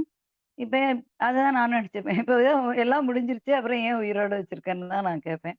பட் அதுக்கு ஏதோ காரணம் இருக்கு இல்லையா? ம். அ எதுக்கு தேர்ந்தெடுத்து, எதுக்கு ஒருத்தர முழுமைப்படுத்துறாங்க? அவங்கள அவங்க செயலாக்கத்துக்கு பயன்படுத்திப்பாங்க அப்படின்னு புரிஞ்சுக்கணும். இப்ப வெளி வாழ்வுல வந்து இன்பத் துன்பங்கள பதிய வைக்க இடம் இல்லாதனால என்ன ஆகும்னா, அது நம்மள பாதிக்காது. ஸோ நமக்கு நோ கர்மா. கர்மா வந்து நம்மள அண்டாது. ஏன்னா நம்ம தான் எதையுமே பதிய வச்சுக்கிறது இல்ல இல்லையா? நான் இந்த கிளாஸுக்கு எல்லாமே 3 அலாரம் வச்சுருவேன். 3 அலாரம் வச்சு அது சொல்லணும். ஏன்னா அது அது ஒரு அலாரம் அடிச்ச உடனே 5 நிமிஷத்துல இத மறந்துருவேன். அடுத்த அலாரம் வந்து திரும்பி ஞாபகப்படுத்தும். ஏன்னா யாராவது வந்து பேசிட்டாங்களோ, யாரோடையோ பேசிட்டோம்னா, ஏதோ ஒரு தோசை சுட்டோம்னா மறந்து போயிடும். அது தோசை ரவுண்ட் ரவுண்டா சுடுறதுல தானே அதுல மைண்டு போயிடும். அதனால 3 அலாரம் வச்சுப்பேன். அந்த 3வது அலாரம் அடிக்கும்போது தான் அந்த 7 அ 55 அப்படிங்கிற அலாரம் அடிக்கச்சு தான் மடமடன்னு புக்கெல்லாம் எடுத்து வச்சுண்டு, ஸ்பெக்ஸ் எடுத்து வச்சுன்னு எல்லாம் ரெடியா எடுத்து வச்சுருந்து பசுக்குன்னு வந்து உட்காந்துக்கிறது. ஏன்னா இனிமே நேரம் இல்லைல்ல. ஏன்னா அந்த அளவுக்கு எல்லாமே நம்மள விட்டு போயிடுறது. நமக்குன்னு எதுவும் நினைவுக்கு தேவையில்ல. ஏன்னா உள்ளுக்குள்ள இருக்கிற இறைவனுக்கு இந்த மாரி நம்மள மாரி சில்லி திங்ஸ்லாம் தேவையில்லைல்ல. அதனால அவன் அதெல்லாம் விட்டுறான். இதெல்லாம் நம்ம புரிஞ்சுக்கணும். அப்ப இன்ப துன்பத்த வைக்கிறதுக்கு இடம் இல்லாதனால நமக்கு கர்மா இல்ல. ஏன்டா ஞானம் அடைந்தவள் கருமா இல்லைங்கிறாங்க. என்ன இது மேட்டர் அப்படின்னு எனக்கு புரியாம இருந்தது. நமக்கு இடம் இல்ல. அதனால கர்மா இல்ல. நம்மளுடைய இதுல எல்லாமே என்னாச்சு, நம்மள்ட்ட இருக்கிற பானைகள் எல்லாமே எப்படி இருக்கு, உள்ளுக்குள்ள இருக்கிற எல்லாமே வைரக்கல்லால ரொப்பப்பட்டுடுச்சு. ஸோ, அங்க நம்ம கூழாங்கல் வைக்கிறதுக்கு இடமே இல்ல. அவ்வளோதான். இப்ப ஞானிகள் இப்படிதான் வாழ்ந்து ஈசனை அடைந்தனர் அப்படின்னு புரிஞ்சுது. ஸோ, இப்ப நமக்கு கர்மாவே இல்ல அப்படிங்கச்ச எல்லாமே தேவையற்ற ஆசைகள் இருக்காது. எது நிராசை இருக்காது, பயம் இருக்காது, கோபம் இருக்காது. எல்லாமே இல்ல. அப்ப இருப்பது என்ன? நமக்குள்ள இருக்கிற அந்த ஈச நிலை தானே! அதையே நம்ம சிந்திச்சுண்டு, இந்த அனுபவங்கள நெனச்சுண்டு, நம்மள ஒரு காரணமாக, கருவியாக இந்த பூமியில வச்சிருக்காருங்கிறத புரிந்து கொண்டு, எவ்வளோ தூரம் மத்த உயிர்களுக்கு அவங்க உய்விக்க, அவங்க உயர்வு பெற என்னென்ன ஹெல்ப் பண்ண முடியும்? அப்படிங்கிறத சிந்திச்சு, அவ மக்கள் நலனே மகேசனுடைய நலன்னு புரிஞ்சு கொண்டு இந்த எல்லா உயிர்களையும் நம்ப உயிர்ப்பிக்கிறதுக்கும், அவங்க உய்விக்கவும் வழி சொல்லிட்டு இருக்கணும். பல காலம் ஆண்டுகளாக அலசி ஆராய்ஞ்சு பார்த்தா, பல பல அணுக்களை உயிர்ப்பித்து மூளையில பதிவு செய்றாங்க. இப்ப ஞானிகள்லாம் என்ன பண்றாங்க? பல அந்த சித்த பெருமக்கள் போன்ற இருக்கிறவங்க, அவங்கலாம் பல ஆண்டுகளாக என்ன பண்றாங்க? அலசி ஆராய்ஞ்சு, இந்த இறைவன பத்தி சிந்திச்சு, இந்த எப்படி தூய்மை அடையறது? இதெல்லாம் பத்தி சிந்திச்சு உள்முகமா பயிற்சி பண்ணும்போது என்ன ஆகுறது? மூளையில பல அணுக்கள் உயிர்ப்பிக்கிறது. அணுக்கள் ஒண்ணொண்ணும் உயிர்ப்பிக்கும்போது, பல பல இறை விஷயங்கள, இந்த ஆன்மாக்கான விஷயங்கள, ஆன்ம தேடல்கள் நெறைய விஷயத்த அதுல நம்ம பதிவு பண்ணிக்கலாம். அப்ப அத என்ன பண்ணுவாங்கன்னா, அனுபவபூர்வமாக சொல்றாங்க. இப்ப நான் சொல்ற மாரி அவங்க நமக்கு சொல்றாங்க இல்லையா? இப்ப ஒவ்வொருவரோட உள்மூலையிலயும் பல அணுக்கள் உயிர் பெற உதவும். இப்ப இப்ப நம்ம ஒரு சத்சங்கத்துல இருக்கோம். இப்ப இத கேட்கிறோம் அப்டின்னா, இப்ப உங்களுக்குள்ள இருக்கிற அந்த உள்மூலையில இருக்கிற அந்த ஆ தன்ன தானே சிறப்பித்திருக்கிற அணுக்கள்லாம் என்ன பண்ணும், இந்த தருணத்துல இந்த ஒரு 1/2 மணி நேரம் நம்ம இந்த இதுல இருக்கோம் அப்டின்னா என்ன பண்ணும், ஒரு சில அ ஒ ஒரு சில வானம் என்ன பண்ணும் அழகா தான் மலர்ந்து உயிர்ப்பிச்சுக்கும். புரியுறதா? இப்படியே உயிர்ப்பிச்சு உயிர்ப்பிச்சுன்னு ஒரு நாள் தானே ஃபுல்லாவே உயிர்ப்பித்துக்கும். அதுக்கு தான் நல்ல நல்ல விஷயங்கள கேட்கணும். நமக்கு டைம் இருக்கும்போதெல்லாம் இந்த மாரி தளத்துல இந்த மாரியானதெல்லாம் சொல்லியிருக்காங்க இல்லையா? ஞான கருத்துக்கள்லாம். அதெல்லாம் திரும்ப திரும்ப கேட்டதையே திரும்பி கேட்டாலும், திரும்பி கேட்டாலும் ஒவ்வொரு முறையும் ஒவ்வொரு உண்மை நமக்கு புலப்படும். ஒரு முறை புலப்படாத உண்மை இன்னொரு முறை புலப்படும். சரியா? ஏன்னா நம்ம எப்படி என்ன சிச்சுவேஷன் அப்படிம்பாங்க. என்ன ஒரு இது சூழ்நிலையில இருக்கோமோ, அதுக்கு தகுந்த மாரி என்ன பண்ணும், அந்த அறிவு தனக்கு வேண்டியது தேர்ந்தெடுத்துக்கும். இப்ப இப்ப ஒரு தனிமையில இருப்பீங்க. அதுக்கான சில கருத்துக்கள எடுத்துக்கும். இப்ப வேற ஒரு மகிழ்ச்சியா இருக்கும்போது ஒரு தருணத்துல, ஒரு காஃபி குடிச்சுட்டே கேட்குறீங்க. உங்களுக்கு பிடிச்ச ஒரு சூழ்நிலையில இருக்கீங்க. ஒரு ஏதோ தையல் தைச்சுட்டு இருக்கீங்க. ஒரு பெயிண்டிங் பண்ணிட்டு இருக்கீங்க. அப்ப கேட்குறீங்க. அப்படிங்கிறச்ச பார்த்தா என்ன பண்ணும், இன்னொரு விதமான கருத்துக்கள் பிடிபடும். அதனால கேட்டதாக இருந்தாலும் திரும்ப திரும்ப கேட்கணும். இப்ப நான் உங்களுக்கு எடுக்கிறேன்ல இந்த இந்த ஆகம வேதத்த நான் எத்தனையோ எத்தனையோ தடவ கேட்டுட்டேன். திரும்பி திரும்பி கேட்கிறேன். அத அத ஒண்ணொண்ணையும் கேட்கிறேன். அது எனக்கு இறைவன் சொல்லியிருக்காருன்ட்டு நான் கேட்கிறேன். நான் தானே சொன்னேன். நான் தானே படிச்சேன். நானே ஏன் கேட்கிறேன்? அப்டின்னா, அதுல தானே அது ஆன்மாக்கான பசிக்கும், ஆன்மாக்கான தீனியும் இருக்கு இல்லையா? அத தானே கேட்க முடியும். வேற என்னத்த கேட்க முடியும்? வேற என்னத்த கேட்டாருன்னா, பதிய வச்சுக்க முடியாது இல்லையா? ஆ கரெக்ட்டு தானே? எதையுமே பதிய வச்சுக்க முடியாது அப்டிங்கச்சே தெரிஞ்சதோட நம்ம உறவாடும் பொழுது தான், அரிய பெரிய கருத்துக்கள், பொக்கிஷங்கள்லாம் நமக்கு கேட்கறது. இப்ப உனக்கு மலர்றதுக்கும் தான் ஒண்ணும் இல்லையே ஏன் கேட்கறீங்கன்னா, எனக்கு இத தவிர எதுலயுமே என்னால ஈடுபட முடியலையே! நான் என்ன பண்ணுவேன் இல்லையா? எனக்கு தெரிஞ்சதுல தானே நான் பயணிக்க முடியும். அதான் வேற ஒண்ணும் கிடையாது. ஆ நீங்கள் யாவருமே என்ன பண்ணணும்? உயிர்ப்பித்த அணுக்கள்ல அனுபவத்த பதிவு செய்தால் இப்பலன பெறலாம். அப்ப அந்த ஒவ்வொரு அனுபவத்தையும் நம்ம நம்மளோட ப அணுக்கள்ல பதிவு செஞ்சுக்கணும் அப்படின்னு புரியணும். இப்ப வெளி உலகுல ஆராய்ந்து அனுபவம் பெற்ற பதிவால அ பெரிய பெரிய ஆராய்ச்சிலாம் செய்றாங்க இல்லையா? வெளி உலகத்துல.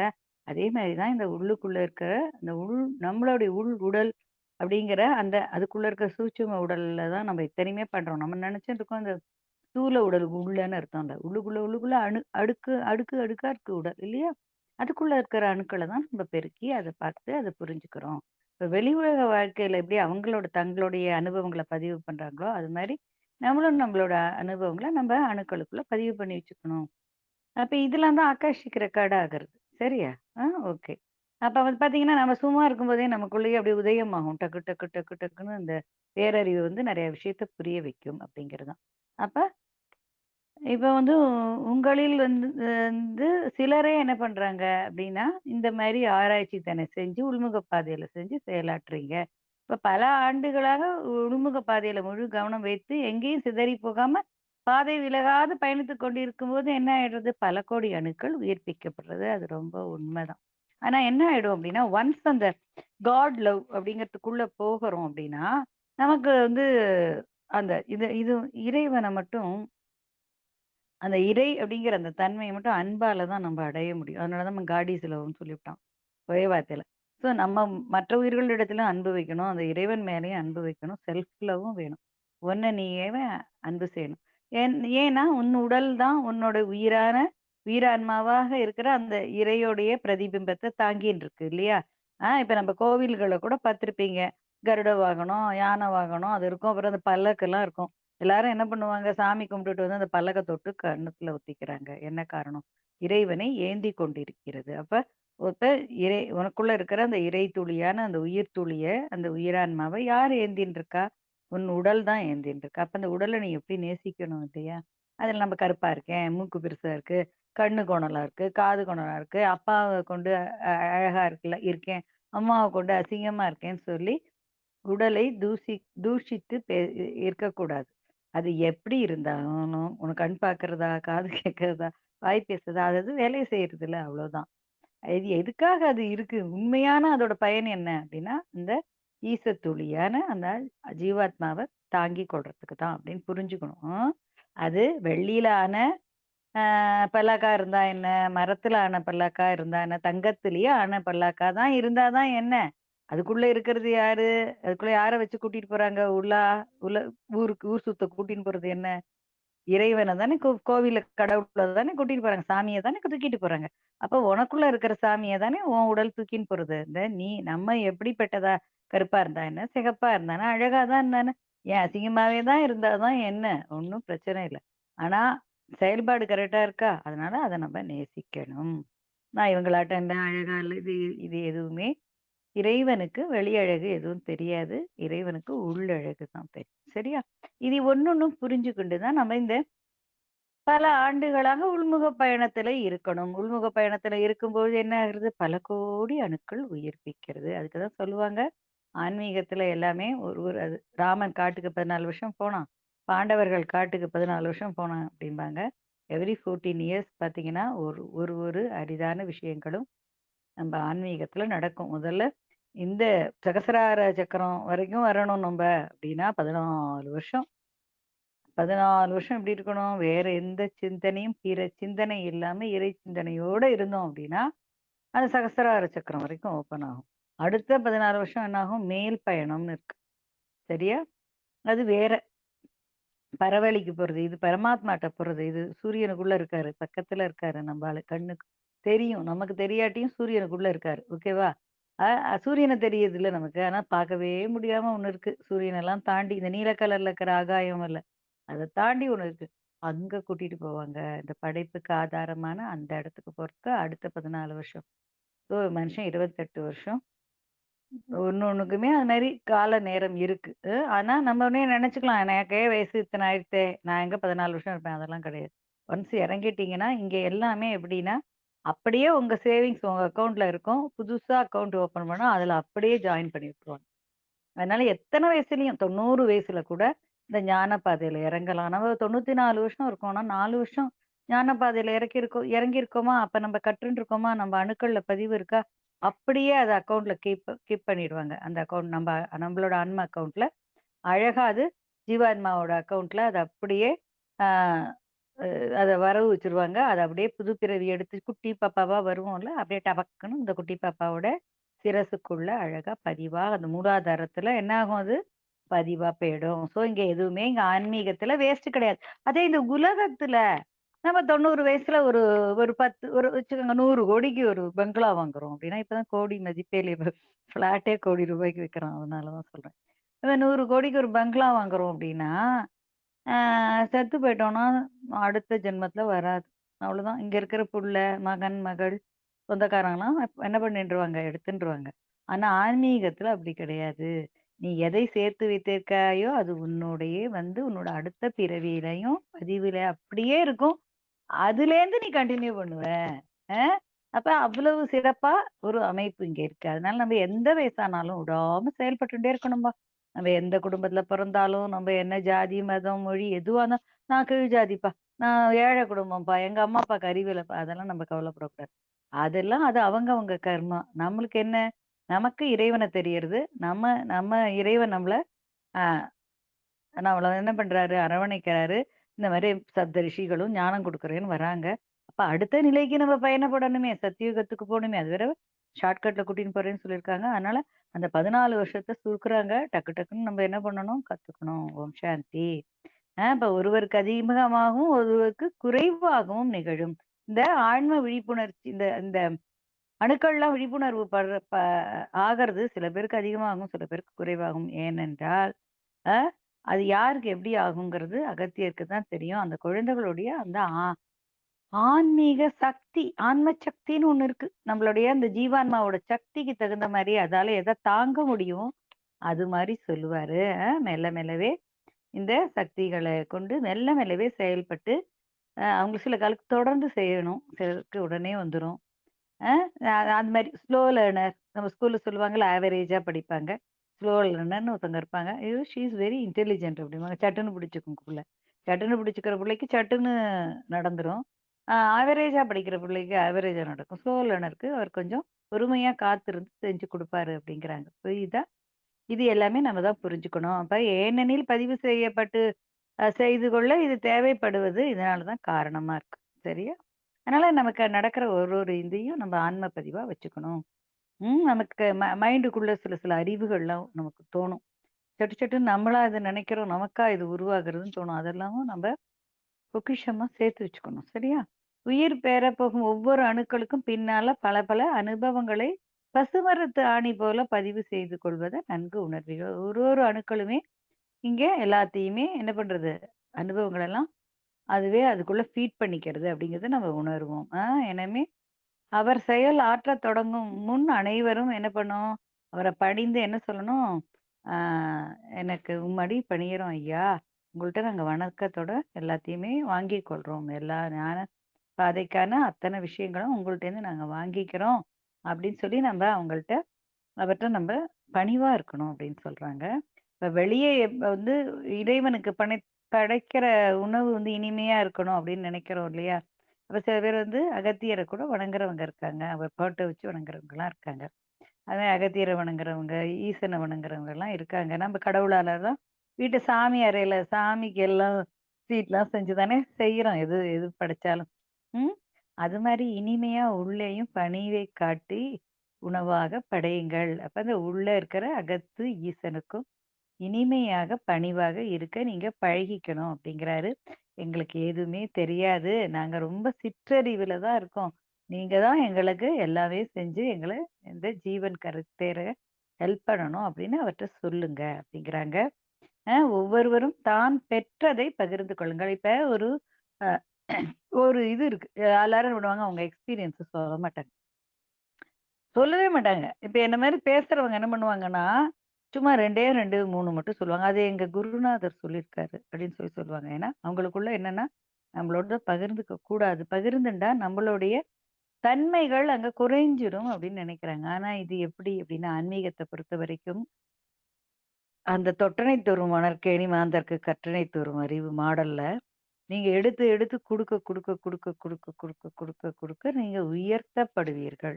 உங்களுக்குள்ள இருக்கிற எக்ஸ்பீரியன்ஸ எல்லாருக்கும் சொல்லணும். அதுக்கு தான் நான் ஒரு ஒரு தடவையும் சொல்லுவேன். நான் மட்டும் வந்திருக்கேன்னு அர்த்தம் கிடையாது. நான் பெற்றத நீங்களும் பெறலாம். வருஷம் ஆகலாம். யுகம் ஆகலாம். ஏன் கல்பம் கூட பல கோடி கல்பம் ஆகலாம். ஆனா உங்களுக்கு முடியும். ஏன்னா இது இயற்கையோட சட்டம். இது இந்த பிரபஞ்ச நியதி. எல்லா ஆன்மாக்களும் கடை தேறி அந்த பரமான்மாவை சென்று அடையும் அப்படிங்கிறது நியதி. எப்படி பரமாத்மாட்டேருந்து தானே எல்லாம் வந்தது உலகத்துக்கு. அ என்ஜாய் பண்றேன்னு சொல்லிட்டு. அப்ப திரும்பி அதுக்கு தானே போணும். இல்லையா? அப்ப அது நியதி. அதனால நேரம் எடுக்கலாம், காலம் எடுக்கலாம், வருடம் எடுக்கலாம், யுகம் கூட ஆகலாம். கல்பம் கூட ஆகலாம். ஆனா போகும். அதனால ஒவ்வொரு பிறவியிலயும் முயற்சி செஞ்சே ஆகணும். எதுக்கு அத இப்ப சொல்றீங்க? பல கோடி கல்பமாகும்னா, போங்கம்மா அப்படின்னு நினைக்கக்கூடாது. உங்க மனசுக்குள்ள இந்த அனுபவத்த நான் சொன்னத பசுமரத்தாணி போல நீங்க அடிச்சு வச்சுட்டீங்கன்னா, உங்க ஜீவான்மா அத இன்ஹேல் பண்ணிக்கும். தனக்குள்ள இன்டேக் பண்ணிக்கும். ஸோ, அது அடுத்து அடுத்து வரும்போது என்ன பண்ணும்? போயி அந்த பரந்தாமன அடையணும், அடையணும், அடையணும், அடையணும்னு தாகம் இருக்கும். அந்த தாகம் இருந்தா தானே தண்ணி குடிக்க முடியும். கரெக்ட்டா? அந்த தாகத்தோட தேடும். அதனால உங்க எல்லாருக்குமே இந்த வாய்ப்பு இருக்கு. இது எல்லாருக்குமாகவே ஃப்ரீ வில். ஓப்பன் அப்பா இருக்கு. முயற்சி செஞ்சா முடியாதது கிடையாது. முயற்சி செய்யணும். முயற்சி செஞ்சா ஒரே பிறவியில கூட அடைஞ்சிடலாம். என்ன அப்படின்னா, என்னால முடியும். நான் அடைவேன், அடைந்தே தீருவேன். அப்படிங்கிறதுல நம்மளுக்கு ஒரு நிச்சயம் வேணும். நமக்கு ஒரு நம்பிக்கை வேணும். அதான். அது எவ்வளவுக்கு எவ்வளவு இருக்கோ 24/7 அந்த இறைவனையே சிந்திக்கிறது, இந்த படைப்ப பார்க்கறது எல்லாத்துக்குமே சந்தோஷப்பட்டுண்டு, குருவி எப்படி படைச்சிருக்காரு, அணில எப்படி படைச்சிருக்காருன்னு எல்லாத்தோடையுமே இறைவன சிந்திச்சு, இந்த படைப்ப சிந்திச்சு, இந்த பிரபஞ்சத்த நினைச்சு இங்க இருக்கிற அருள் சக்தியாகிய, ஆதிபராசக்தியாகிய அந்த அருள் சக்திய நினைக்கிறது. அதானே அந்த பரம் ஜோதி அப்டின்னா, அந்த ஜோதியிலேருந்து ஒளிர்ற அந்த ஒளி வந்து நம்மள அரவணைக்கிறது. அதுதான் அருள் சக்தி.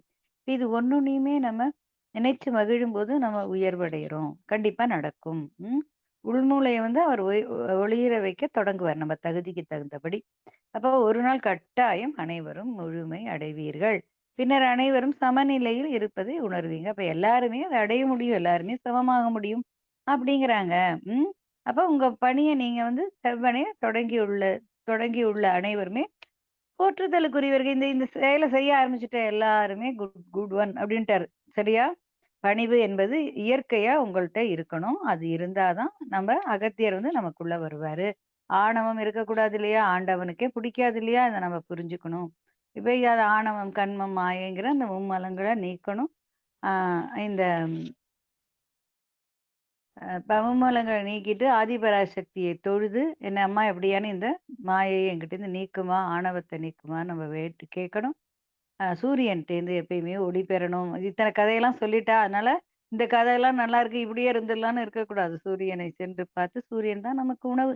எப்படி தாவரத்துக்கு உணர்வு? தாவரத்துக்கு தண்ணி தான் ஊத்துறோம். அது நமக்கு கனி தருது. பலாப்பழம் எவ்வளோ பெரிய பழம் தருது. நம்ம என்ன ஊத்துறோம்? ஒரு குடம் தண்ணி கூட ஊத்த மாட்டோம். ஆனா, அது எவ்வளோ பெரிய பழம் தருது. அப்ப அதுக்கு எங்க சக்தி கிடைக்கிறது? தண்ணீலேருந்தா? இல்ல. அது அந்த சூரியன்ட்டேருந்து பெர்றது. அப்ப நம்மளாலயும் எப்படி ஒரு சின்ன கலாக்காயும் சூரியன்ட்டேருந்து தான் சக்தி பெர்றது. அந்த பலாக்காயும் சூரியன்ட்டேருந்து தான் சக்தி பெறுது. அப்ப சக்தி எங்க இருக்கு? ஜீவனுக்கான சக்தி எங்க இருக்கு? சூரியனிடம் இருக்கு. புரிஞ்சுக்கணும். அப்ப அந்த சூரியனை பார்த்து அந்த சூரியன்ட்டேருந்து சக்தி பெறணும். அந்த சூரியனுடைய அந்த கதிர்களை உள்வாங்கிக் கொள்ளணும். ம். அந்த சூரியன வந்து எப்படி அழகா வச்சு உரியிற மாரி அப்படின்னு உறிஞ்சு, உறிஞ்சு ஒரு 8 தர, 12 தர, 24 தரங்கிற மாதிரி நமக்கு எப்படி எப்படி டைம் கிடைக்குதோ அத்தன தர அத உறிந்து, உறிந்து ஒரு சக்திய நமக்குள்ள நிரப்பிக்கணும். அனைத்து உடல் உறுப்புகளையும் நிரப்பிக்கணும். கண்களால பார்த்து நம்ம உள்மூளையில் நிரப்பிக் கொள்ள வேண்டும். கண்கள் வழியாக ஸ்வீகரித்து அந்த இத நம்ம உறிஞ்சிக் கொள்ளணும். இப்ப அது 12 மணிக்கு போய் பார்க்க முடியாதேம்மான்னா, ஒரு 9 மணிக்குள்ள பாருங்க, 7:30 மணிக்குள்ள பாருங்க, ஒரு 9 மணிக்குள்ள பாருங்க. சாயங்காலம் பாருங்க ஃப்ரீயா, அழகா. சாயும் காலத்துல என்ன ஆகுறது? அழகா அது டல் ஆயிடுது. டல் ஆகும்போது கண்ண உறுத்தாது. அழகா பாருங்க, உள்வாங்கிக் கொள்ளுங்க, உள்ளுக்குள்ள நிறைச்சுக்கங்க. கண்களை மூடிக்கொண்டு அது உள்ளுக்குள்ள ஒளிர்வதை பாருங்கள். அழகா ஒளிரும். அழகா ஒளிரும். அந்த அத்தன நிறங்களையும் எடுத்துக்காட்டும். அந்த அற்புதங்கள்லாம் நடக்கும். ஒருத்தருக்கு நடந்தா எல்லாருக்கும் நடக்கும் தானே! நானும் இந்த ரத்தமும் சதையுமா ஒரு 5 1/2 அடிக்கு கொஞ்சம் கம்மியா இருக்கேன். 5'4" இருக்கேன். அந்த அந்த இதுல தானே இருக்கேன்.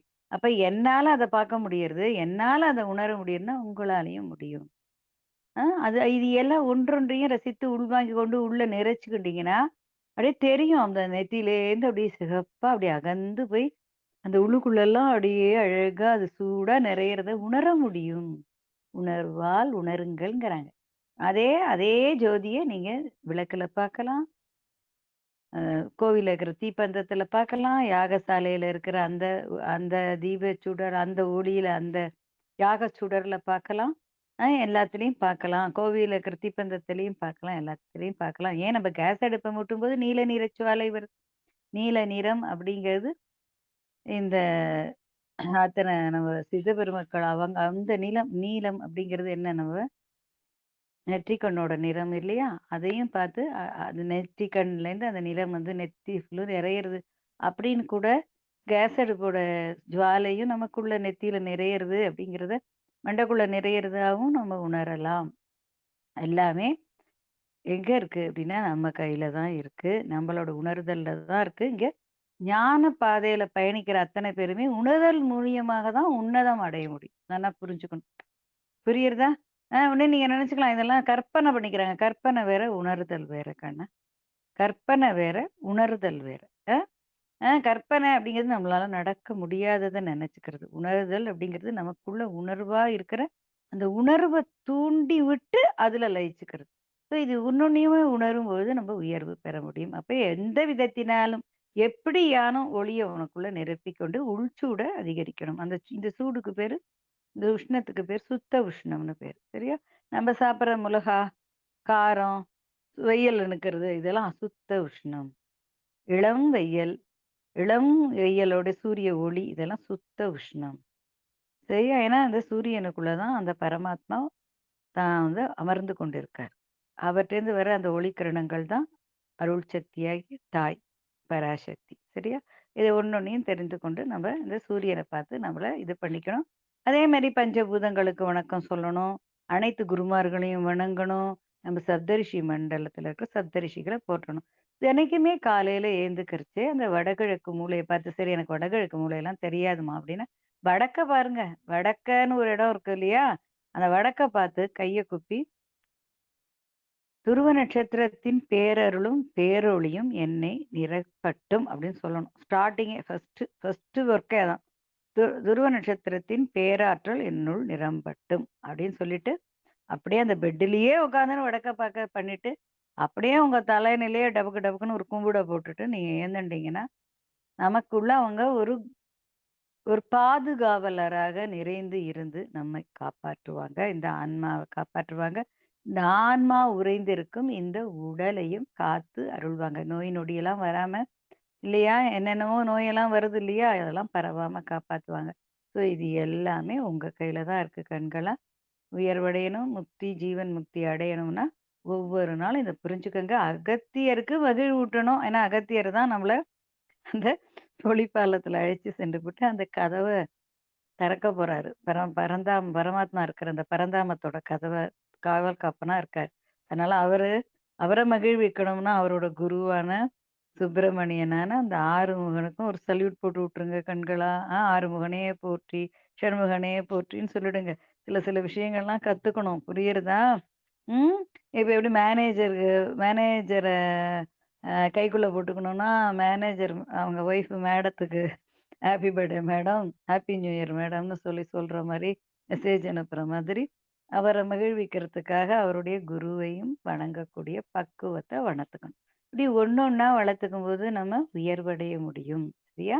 உணர்வோடு ஒன்றி எல்லா விஷயத்தையும் கவனமா, என்னமோ சொல்லியிருக்காளே, என்ன சொல்லியிருக்கா? அப்படிங்கிறத இன்னொரு தர கவனமா கேட்டுட்டு, என்ன எல்லா பாடமும் மாரி தானே இந்த பாடமும், அப்படின்னு சொல்லிட்டு போயிடாதீங்க தயவு செஞ்சு. ஏன்னா உங்களுக்கு எளிய முறையில இனிதாக ஷார்ட்கட்ல முக்தி, ஜீவன் முக்தி, சத்கதி அடையறதுக்கான வழிய காண்பிக்கிறதுக்காக சப்த ரிஷிகளும் தயாரா இருக்காங்க. அவங்களால என்ன முடியுமோ அத்தனையுமே உங்களுக்கு செய்றாங்க. அப்ப நம்ம எப்படி இருக்கணும் அப்படின்னா, அத அழகா நம்ம இன்ஹேல் பண்ணி, நம்ம இன்னர் ஜர்னி அழகா நம்ம பண்ணி, நமக்குள்ள அழகா அத ஃபில் பண்ணி, நம்பளும் ஒளி உலகுக்கு பயணப்படக்கூடிய அந்த தகுதிய வளர்த்துக்கணும் அப்படின்னு நான் சொல்லிக்கிறேன். இணைந்தே யோகம் செய்வோம். இணைந்தே ஞானம் கற்போம். இணைந்தே சத்யுகம் எனப்படும், விஷ்ணுபுரி எனப்படும், கைலாயம் எனப்படும், வைகுந்தம் எனப்படும் சிவாலயம் அமைப்போம். ராமராஜ்யம் எனப்படும் அமைப்போம். சொர்க்கம்னு சொல்லிக்கிறாங்கல்ல, வேற ஒண்ணும் பெரிய சொர்க்கம்லாம் இல்ல. அதுதான் இந்த சத்தியயுகம். சரியா? ராமராஜ்யம் அமைப்போம் அப்படின்னு புரிஞ்சுக்கணும். அதுக்கு என்ன பண்ணணும்? அவகுணங்களை விட்டுவிட்டு சுப குணங்களை சேர்த்துக் கொள்ளணும். புரிஞ்சுக்கணும். ரூல் இதுதான் முக்கியமான ரூல். கெட்ட கெட்ட குணங்களெல்லாம் எடுத்துட்டு, நல்ல நல்ல குணங்களை எடுத்துக்கணும். எப்பயுமே அப்படித்தானே! வீட்லயே என்ன பண்றோம்? தேவையில்லாதத தூக்கி வெளில போடுறோம். குட்டா பொருள்லாம் வாங்கி வைக்கிறோமா, அழகா இருக்கணும்னு சொல்லிட்டு. அதே மாரி தான் ஒய் மாடல், சேம் மாடல் தான். நம்மள்ட்ட இருக்கிற கெட்ட கெட்ட தேவையற்றத வீசி எறிஞ்சிட்டு, நல்ல நல்ல குணங்களால நம்ம ஸ்வீகரிச்சுக்கணும். எப்போதுமே ஞான கருத்துக்கள பேசணும். என்ன என்ன ஞான பாதையில அழைத்து செல்றேன்னு சொல்லியிருக்காங்க. இறைவனோடு ஒன்று சேர்றதுக்கான அந்த அந்த விஷயங்கள பேசணும். அ துன்மார்க்கம் தேவையற்ற விஷயங்கள துர்மார்க்கம்னு அர்த்தம். துன்மார்க்கம்னா துர்னா கெட்டது. கெட்ட மார்க்கத்துல போக்கூடாது. நல்ல மார்க்கத்துல போகணும். நல்லது நினைக்கணும். அனைவரையும் அன்பு செய்யணும். அ அன்பு, கருணை, கனிவுங்கிற 3 சக்திய உங்களுக்குள்ள நீங்க உள்வாங்கின்ட்டீங்கன்னா, கட்டாயமா அன்பா தான்ப்பா இருப்பேன். கட்டாயமா கனிவா தான் இருப்பேன். கட்டாயமா கருணையா தான் இருப்பேன். அப்படின்னு சொல்லிட்டு கொஞ்சம் பொறுமையா இருக்கணும். சரியா? இருந்துட்டீங்கன்னா, அனைத்து குணங்களும், திவ்ய குணங்களும், தெய்வத்துக்குரிய அனைத்து திவ்ய குணங்களும் உங்களுக்குள்ள ஆட்டோமேட்டிக்கா வந்து சேர்ந்துரும். எப்படி ஒரு கொலஸ்ட்ரால் வந்தா, பிரஷர் வந்தா கொலஸ்ட்ரால் வருது. பிபி வருது. அப்படி கொலஸ்ட்ரால் வருது. ஹார்ட் அட்டாக்லாம் அப்படியே அழகா ஒண்ணு ஒண்ணா வந்து அக்குமுலேட்டர் தான். அதே மாடல்ல நல்ல குணங்கள சேர்த்துக்கும்போதும் நல்ல நல்ல விஷயங்கள் வருது. இப்படிதான் பிரபஞ்சத்தோட மாடல் இருக்கு. நல்ல விஷயங்கள சேர்த்துக்கொண்டு பொறுமையாகவே நீங்க இருக்கும்போது அனைத்து திவ்ய குணங்களும் வரும்போது, தெய்வீக உலகமான சத்தியயுகம் நமக்காக காத்திருக்கு. சத்தியயுகத்தின் கதவுகள் திறந்தே இருக்கு. ஆனா, எலிஜிபிலிட்டி இருந்தா தான் உள்ள போ முடியும். ஆ கார்டு இன்சர்ட் பண்ணினா தான் கதவு திறக்குங்கிற மாரி இருக்கு. நம்ம கையில இருக்கிற கார்டு எப்படி இருக்கணும்? எலிஜிபிளா யூ ஆர் எலிஜிபிள் அப்படிங்கிற கார்டு இருக்கணும். சரியா? அதுக்கு எல்லாரும் தயார் பண்ணிக்கங்க. இணைந்து ஓம் சாந்தி. அனைவருக்கும் சுகம், சாந்தி, ஆனந்தம், ஆரோக்கியம் உண்டாகட்டும். God bless you. இந்த வாய்ப்பினை எனக்கு அளித்த பிரபஞ்ச சக்தியாகிய இறைசக்திக்கு நன்றியை கூறிக்கொள்கிறேன். இத்துணை நேரம் இணைந்தே என்னோட இருந்து பொறுமையா கேட்டு பயணித்த அனைத்து ஆத்ம சொந்தங்களுக்கும் நன்றி. தன்னுடைய வேதமான இந்த ஆகம வேதத்தை வாசித்து எல்லாருக்கும் எடுத்து சொல்லக்கூடிய அந்த பாக்கியத்தை எனக்கு அளித்த பரதவசி முனிவர் எனப்படும் பரத்வாஜ முனிவருக்கு என்னுடைய அகம் கனிந்த வணக்கமும் நன்றியும் ஐயா. ஓம் சாந்தி, ஓம் சாந்தி, ஓம் சாந்தி. God bless you all. ஓம் சாந்தி.